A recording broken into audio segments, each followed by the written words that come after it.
Good afternoon বন্ধুরা, আজকে কিন্তু দুপুরবেলা তোমাদের সাথে একটা ইলিশ মাছের রেসিপি শেয়ার করব। এই গরমে দুপুরবেলা যদি এরকম লাইট একটা হালকা পাতলা ইলিশ মাছের রেসিপি যদি আমি তোমাদের সাথে শেয়ার করি তাহলে কিন্তু মন্দ হয় না। তো চলো দেখে নিই কীভাবে ইলিশ মাছটা রান্না করলাম।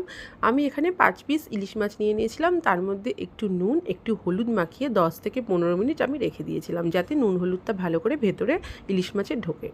তারপর আমি একটা কড়াইয়ে হালকা একটু সর্ষের তেল দিয়ে ইলিশ মাছগুলো এপিট ওপিট করে হালকা ভেজে নিয়েছিলাম। তোমরা চাইলে কিন্তু বন্ধুরা কাঁচাও করতে পারো, আমিও করি কাঁচা, কিন্তু মাঝে মাঝে যদি ইলিশ মাছের সাইজটা একটু বড় হয় তখন ভেঙে যাওয়ার চান্স থাকে, তাই একটু হালকা জাস্ট এপিট ওপিট হালকা করে একটু ভেজে নিয়েছিলাম।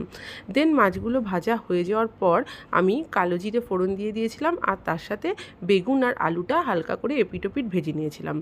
আর আমি এটার মধ্যে যেটা দেব সেটা হচ্ছে একটু কাশ্মীরি লঙ্কার গুঁড়ো, একটু নুন একটু হলুদ আর হালকা একটু জিরের গুঁড়ো, কাঁচা লঙ্কা দিয়ে মশলাটা ভালো করে কষিয়ে পরিমাণ মতো জল দিয়ে বেগুন আলু মাছটা আমি ছেড়ে দেবো। কিন্তু আমার রেডি হয়ে গেল আজকে দেখতে পাচ্ছ ইলিশ মাছের গরমে এরকম পাতলা পাতলা বেগুন আলু কাঁচা লঙ্কার ঝোল।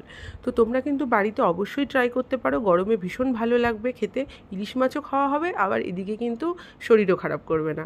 তা রেসিপিটা কীরকম লাগলো আমাকে কিন্তু জানাতে অবশ্যই ভুলো না। আর আমার YouTube channel Moumita's kitchen and daily vibes থেকে একটা ছোট্ট লাইক কমেন্ট সাবস্ক্রাইব করে দিও। আর এই রেসিপিটা রান্না করে আমাকে অবশ্যই জানিও কমেন্ট বক্সে যে কেমন হয়েছে। তো আজকে টাটা, আবার দেখা হচ্ছে অন্য কোনো ভিডিওতে। তো টাটা।